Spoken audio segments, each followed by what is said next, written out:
Habang tinitignan ko ang mga pictures na to, hindi ko maiwasang hindi umiyak. May kurot sa puso. Ipinaalala kasi nito lahat ng oras at panahon na malayo ako sa mga mahal ko sa buhay.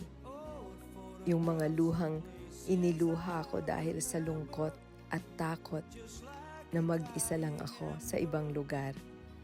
Yung mga laban na kailangan kong mapagtagumpayan. Minsan, kailangan nating balikan lahat ng hirap na pinagdaanan natin para ma-appreciate natin yung mga natamo nating tagumpay. Yan lang.